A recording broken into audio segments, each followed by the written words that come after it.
Bueno, yo nací en la ciudad de Bogotá, mi madre del Tolima y mi padre de Sasaima, Cundinamarca. Y llegaron, pues, como la mayoría de los habitantes de Bogotá, buscando mejores oportunidades. Y yo crecí en un barrio del sur. Mi padre, pues, compró un lote, edificó la casa y recuerdo mucho, pues, los juegos de infancia, ¿no? En esa época, en especial el triciclo, ¿no? He tenido pues una pasión muy grande, ¿no? En todo lo que tiene que ver con las ruedas y en este momento es el ciclismo.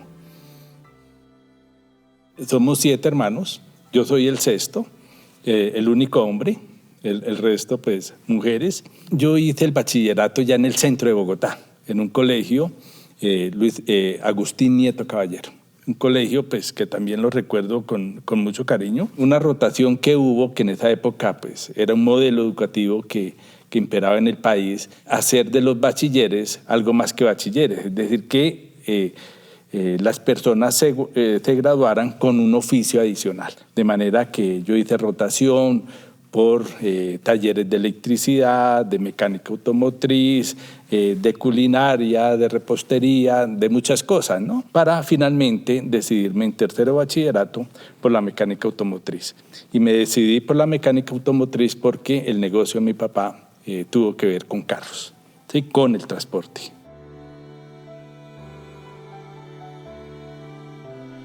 El haber hecho el bachillerato en el centro, pues me conectó con la ciudad, me conectó con el centro, con sus lugares, pues fue algo muy interesante, lo recuerdo muchísimo, ¿no?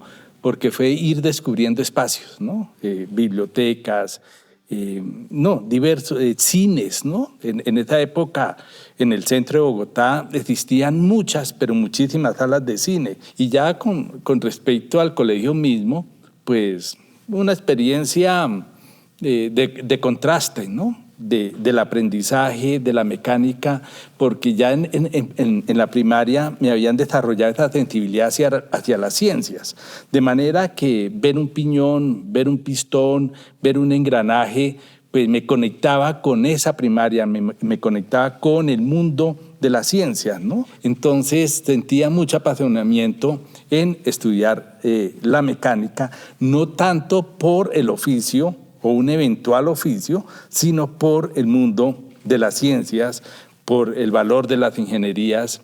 Y esas eran las experiencias del bachillerato. En mis tiempos libres tenía otras conexiones. Pues a mi casa y a los negocios de mi papá llegaba El Espectador, ¿no? Y yo era pues un lector asiduo del Espectador y en la casa circulaban muchísimos libros, ¿no? De sociología, de filosofía, de literatura, ¿no? Entonces yo tuve pues unas conexiones múltiples, ¿no? Con el mundo de las ciencias, de las técnicas, ¿sí? Y de la ingeniería y por supuesto también de las humanidades. En el año 82, pues ingresé a la universidad. La Universidad Nacional tenía, pues, muchos problemas, ¿no? De cierres muy prolongados. Y estaba, pues, otra universidad pública, por supuesto, la Universidad Pedagógica. Miré un currículo en la Pedagógica que me llamó mucho la atención, que eran los estudios en historia, ¿sí? Y en socioeconomía, estudios mayores en historia y básicos en socioeconomía. Creo que así estaban estructurados. Y me llamó muchísimo el currículo de socioeconomía. Ese programa estaba a cargo de 2 jesuitas, el padre Javier Sanín y el padre Gerardo Sanín. Y por supuesto me inscribí a ese programa de socioeconomía y fui aceptado, ¿no? Y lo combiné con el programa de historia. En la Universidad Pedagógica fueron 4 años, ¿no? Estudios en socioeconomía y en historia. Mis estudios comienzan con la presidencia de Belisario Betancur, ¿sí? Y el primer proceso de paz, estando yo en la Pedagógica, ocurre la toma del Palacio de Justicia y todo lo que sabemos que vino después, los asesinatos, el desarrollo de la violencia y el narcotráfico. Entonces, pues todo eso lo marca uno como estudiante, ¿no? Porque uno está muy atento a esos hechos, ¿no? Recuerdo también todas las noticias asociadas a la voladura de oleoductos, ¿no? por parte del Ejército de Liberación Nacional, ¿no? Que en ese momento estaba en cabeza, sí, el sacerdote, ¿no? Español Manuel Pérez, ¿no? Y eso también me impactó a mí muchísimo, ¿no? Y en la universidad pues circulaban, hacían pues actividad política muchos grupos, ¿no? El Partido Comunista, el MOVIR, y bueno, y en medio de todas esas tensiones y de estas interpelaciones políticas, yo tomé distancia, ¿no? Asistíamos a clases de literatura, algo que en esa época y para los estudiantes de sociales era como algo, en cierta forma, como tan condenable, ¿no? Que alguien pues, pudiera leer literatura o poesía o tuviese un acercamiento a la estética, porque el llamado era a leer teoría y política y todas estas cosas, ¿no? Que eran finalmente llamados a la militancia y a la acción política. Por todo eso, los años del pregrado pues, fueron muy significativos, ¿no? Tanto en lo académico como en lo personal, ¿no? Construí pues, unas amistades que aún cuento, ¿no? Con ellas. Terminé mi carrera a tiempo, la terminé muy bien y trabajé un año en el Refus. Aprendí mucho de Métier en Jean Gros, por supuesto, ¿no? Tejí pues, relaciones de mucha fraternidad con los estudiantes, que en este momento pues, ya, son profesionales, ¿no? En lo pedagógico, pues, capté muchísimas cosas, ¿no? Que hacían parte de ese espíritu de Métier Jean Gros, ¿no? La importancia y el valor que él le daba a la enseñanza de la geografía y el valor que tenían las salidas de campo. Entonces, para él la geografía no se debía de enseñar en el salón de clases, sino que era por fuera. Entonces tuvimos salidas de campo.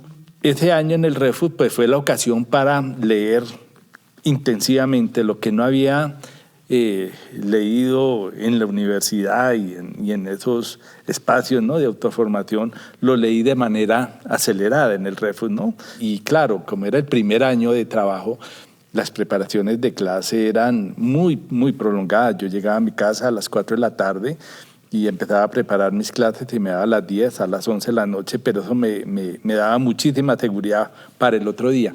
Y obviamente, ¿no? Yo disfrutaba muchísimo todo ese tiempo destinado a la preparación de clases y había un ambiente académico en el Refus muy importante, ¿no? De mucha autoridad, por supuesto, ¿no? Pero también de mucho trabajo académico. Este fue un año absolutamente significativo para mí.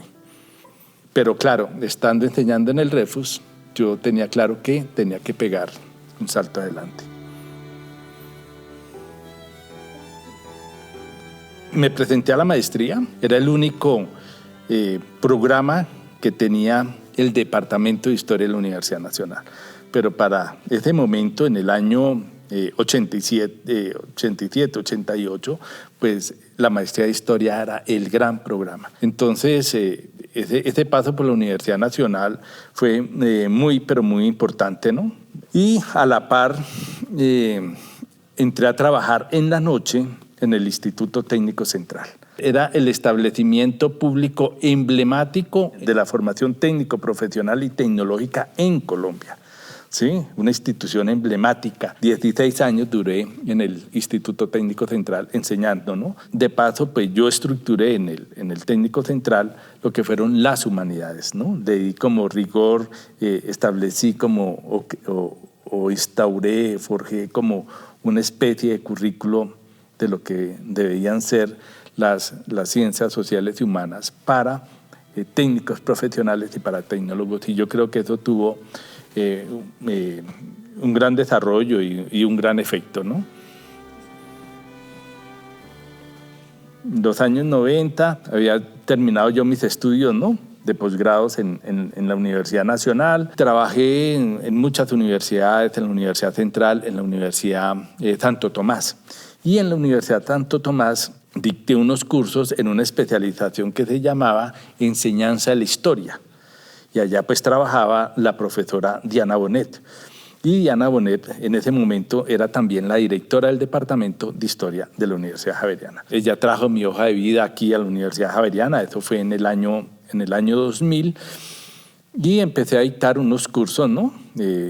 Recuerdo yo en comunicación social y en ciencias políticas, y empecé a dictar en esa facultad, en la maestría de estudios latinoamericanos, un curso sobre formación de naciones. Y fue un curso pues, que lo mantuve casi durante 10 años. En el año 2004 me vinculé a la planta. Yo había trabajado 4 años en lo que ahora es el Instituto Colombiano de Antropología e Historia, como investigador, de la mano de Ernesto Tovar. Ernesto Tovar entró, ¿no? Que en ese momento era el Instituto Colombiano de Cultura Hispánica. Él entró como director de un centro que él había creado. Y con Hermes aprendí el oficio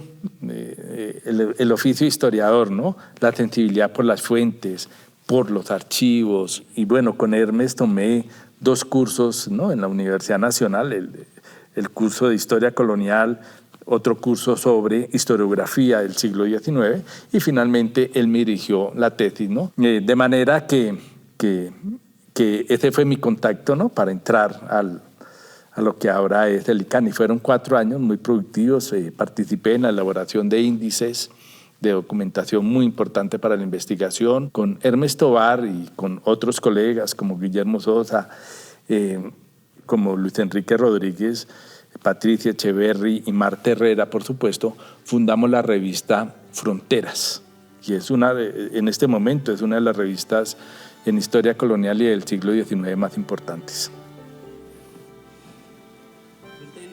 Ser maestro es tener un compromiso con la sociedad, con la cultura, con la política y con unos saberes en particular. Eso es ser maestro, ¿no? Realmente me hice profesor universitario acá, en la Universidad Javeriana, ¿no? A pesar de haber tenido, sobre todo en la década del 90, otras experiencias profesionales, ¿no? Y otras experiencias universitarias, pero yo realmente considero que en la Universidad Javeriana me hice profesor, me hice docente, me fortalecí, ¿no? Como investigador también, como historiador. La Javeriana nos ofreció, ¿no? Como dirían algunos jesuitas, el medio para uno hacerse, ¿sí? Tiene pues un sentido moderno, ¿no? De universidad. Hay una preocupación por el cuidado y por el trato, por la decencia, ¿no? Y yo creo que eso marca, ¿no? la Universidad Javeriana. Para mí la javerianidad es, ante todo, compromiso. Compromiso con estudiantes, compromiso con unos saberes, compromiso con unas prácticas pedagógicas, compromiso con un país, compromiso con anhelos de igualdad, de bienestar, de paz, ¿no? Todo eso es la javerianidad, ¿no? Y yo creo cada docente y cada estudiante, cada administrativo le da un sentido particular, ¿no? Todos muy válidos, pero desde mi condición de profesor, de historiador, pues la javerianidad es fundamentalmente eso, ¿no? Compromiso. Pues mi tiempo fuera de la universidad, pues se lo he dedicado a mis hijos, ¿no? Tengo 2 hijos. Beatriz viaja dentro de poco, ¿no? A seguir su formación avanzada, ¿no? En otro país. Josué pues está terminando, ¿no? Su maestría en la Universidad de los Andes. Ambos trabajan, pero les dediqué pues gran parte de mi tiempo libre, ¿no? Le ha quitado tiempo a otras actividades, pero no me importa, ¿no? Yo creo que gané con ellos, ¿sí? Con mis hijos, y yo creo que eso es fundamental, con mi vida de familia, con mi esposa. Tenemos todos un gran gusto por el cine, entonces se nos va la mayoría de tiempo libre viendo buen cine. En este momento he tratado de ganar disciplina en el cine, ¿no? Entonces hace unos meses, ¿no? Me vi pues toda la producción de Bertolucci, la nueva ola francesa, el realismo italiano, bueno, películas también hechas en América Latina. Y en este momento estoy viendo pues la serie de Gaspar Noé, que me parece un cineasta muy, pero muy importante, ¿no? Muy importante, películas de mucho impacto, y además Gaspar Noé se dedica al tema del tiempo. Es algo que que es cercano a nosotros como historiadores, ¿no? Nosotros nos preguntamos por el tiempo y Gaspar Noé lo hace también a su manera. Los estudiantes son el centro de nuestras investigaciones, de nuestra labor pedagógica, que los ojos siempre deben de estar puestos en los estudiantes. Hay momentos, ¿no?, en que se desplaza esa mirada, ¿no?, se desplaza hacia nuestras investigaciones, hacia nuestros compromisos, hacia los congresos, ¿no? Pero pienso yo que una universidad como la Javeriana siempre debe tener sus ojos puestos en los estudiantes.